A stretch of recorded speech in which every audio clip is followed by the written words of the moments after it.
আসসালামুয়ালাইকুম। Hi there, চলে এসেছি আপনাদের জন্য দারুণ একটা রেসিপি নিয়ে।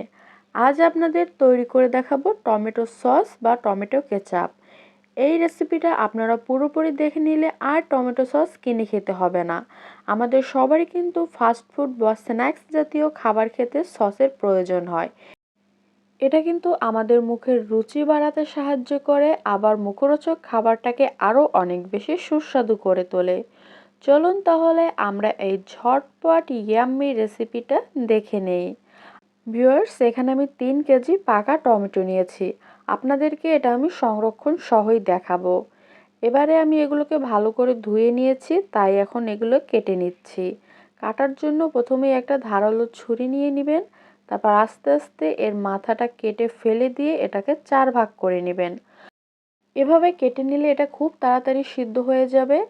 আর আপনারা যদি আস্ত সিদ্ধ করেন তাহলে কিন্তু এর মধ্যে অনেক পানি জমে থাকবে, এটা তৈরি করতে অসুবিধা হবে আর সিদ্ধ হতেও অনেক বেশি টাইম নেবে। এর জন্য আপনারাও ট্রাই করবেন এগুলোকে কেটে তারপরে সিদ্ধ করে নেয়ার। ভিউয়ার্স, এটা সিদ্ধ করার জন্য আমি এখানে অনেক উপকরণ নিয়েছি। 3টা দারচিনি, 5-10টা লবঙ্গ, 4টা এলাচ, 1/4 কাপ পেঁয়াজ কুচি আর 3টা রসুনের কোয়া। এগুলো আমি পুরো টমেটোতে দিয়ে সিদ্ধ করে নিব। এবার দিয়ে দিব এতে স্বাদ মতো লবণ। আমি কিন্তু সবগুলো টমেটোই 4 ভাগ করে নিয়েছি। আমি এখানে 1.5 চামচের মতন লবণ দিয়েছি। এখন ঢাকনা দিয়ে এটাকে আমি সিদ্ধ করে নেব পানি ছাড়াই। এতে এক্সট্রা কোনো পানি দেওয়ার প্রয়োজন নেই, কারণ টমেটো থেকে অনেক বেশি জুস বের হবে। এবার আমি মিডিয়াম আঁচে এটাকে 2টা সিটি দিয়ে পিউরি করে নিব।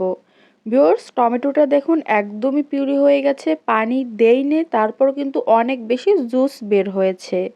এখন এটা থেকে মশলা ফেলে দিতে হবে বেছে।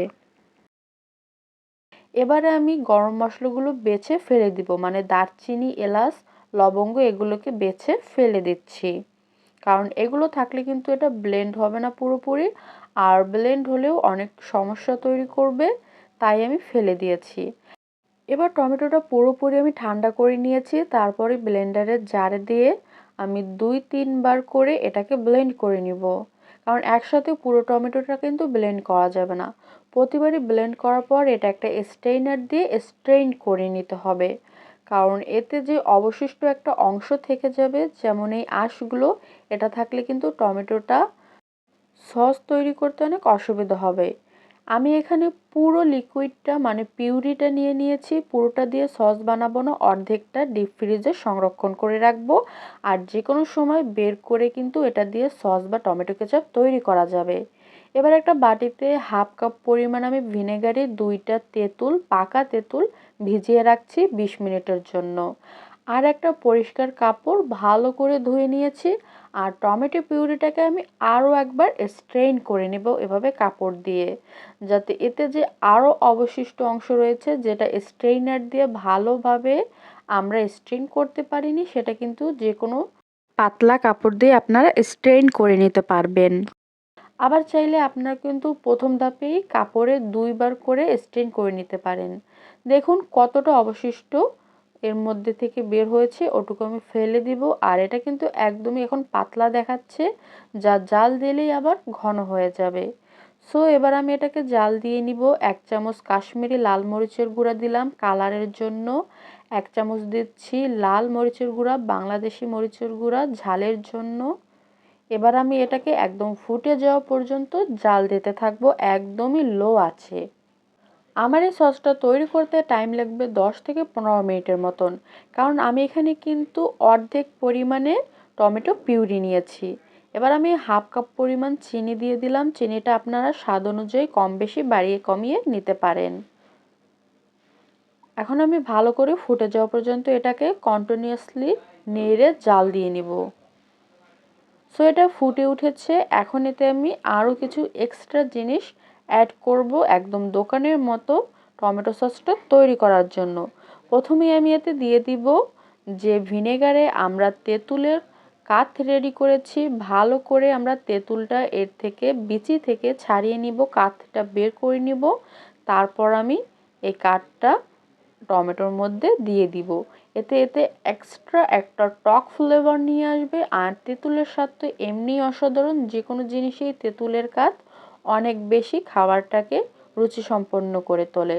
সো আমি এটাকে দিয়ে দিলাম, আর আরও আমি 4 থেকে 5 মিনিটের মতন এটাকে জাল দিয়ে ঘন করে নিব। সো আমি এটাকে জাল দিয়ে ঘন করে নিচ্ছি। আপনারা ততক্ষণে আমার চ্যানেলটা সাবস্ক্রাইব করে দিবেন, পাশে থাকা বেল আইকনটা হিট করবেন, যাতে আপলোড করা ভিডিওর নোটিফিকেশন সবার আগে আপনাদের কাছে পৌঁছে যায়। সো ভিউয়ার্স, আমি এটাকে ভালো করে জাল দিয়ে নিয়েছি। এখন এটাকে আমি একটু টেস্ট করে দেখব যে এটা চিনি বা লবণ ভালোভাবে হয়েছে কিনা। যদি চিনি লবণ কম বেশি হয় তখন কিন্তু আপনারা এই পর্যায়ে এসে আবারও অ্যাড করে এটাকে সঠিক একটা পরিমাণে নিয়ে আসতে পারেন। আমি কিন্তু এখানে হাফ লিটারের মতন টমেটো পিউরি দিয়ে টমেটো সসটা তৈরি করছি, আর সেই অনুযায়ী আমি সবগুলো উপকরণ অ্যাড করেছি। এবার এটাকে একদম পারফেক্টলি দোকানের মতো ঘন করার জন্য এতে অ্যাড করতে হবে কর্নফ্লাওয়ার। আমি এখানে 1 টেবিল চামচ কর্নফ্লাওয়ার 1 চামচ পানি দিয়ে ভালোভাবে গলে নিচ্ছি। কর্নফ্লাওয়ার কিন্তু আরও একটা কারণে দেওয়া হয়, শুধুমাত্র ঘন কিংবা দোকানের মতো করার জন্য নয়। অন্য কারণটা হলো, যখন এটা আপনি সংরক্ষণ করবেন ফ্রিজে রেখে, তখন এই সসটা থেকে একটা পানি বের হবে। সেই পানিটা যাতে বের না হয়ে যায় এর জন্যই কিন্তু কর্নফ্লাওয়ার ইউজ করা হয়। কর্নফ্লাওয়ার দেওয়ার সাথে সাথেই কিন্তু এটাকে নাড়তে থাকতে হবে, তা না হলে এক অংশে পড়ে দলা বেঁধে যেতে পারে। আর এটাকে সবসময় নাড়তে থাকবেন, তা না হলে কিন্তু সাইডে বা নিচ থেকে পুড়ে উঠতে পারে। এখন আমি আপনাদেরকে দেখাচ্ছি, দেখুন এটা পারফেক্টলি ঘন হয়েছে। একটা বাটিতে নেওয়ার পর একদম স্মুথ হয়ে নামছে, গড়িয়ে পড়ছে না। তার মানে আমাদের সসটা পারফেক্টলি রেডি, এটা সুন্দরভাবে ঘন হয়ে গেছে, আর এটা খেতেও কিন্তু দারুণ হয়েছে। এখন আমি পুরোপুরি এটাকে ঠান্ডা করে সংরক্ষণ করব। এই সসটা আপনারা নর্মাল ফ্রিজের নর্মাল সেকশনে 5 থেকে 6 মাসের মতন সংরক্ষণ করতে পারবেন। আর আপনারা চাইলে এই সসটা ডিপ ফ্রিজে রেখে 1 বছর থেকে 1.5 বছরের মতো সংরক্ষণ করতে পারবেন। ফ্রিজের বাইরে নর্মাল টেম্পারেচারে বা রুম টেম্পারেচারে আপনারা চাইলে 2 সপ্তাহ মতন সংরক্ষণ করতে পারবেন। যেহেতু এতে ভিনেগার রয়েছে তাই ইজিলি এটা নষ্ট হবে না। অবশ্যই পুরোপুরি ঠান্ডা করে প্লাস্টিক বা কাচের জারে রেখে সংরক্ষণ করতে পারবেন। আজ আসি, আল্লাহ হাফেজ।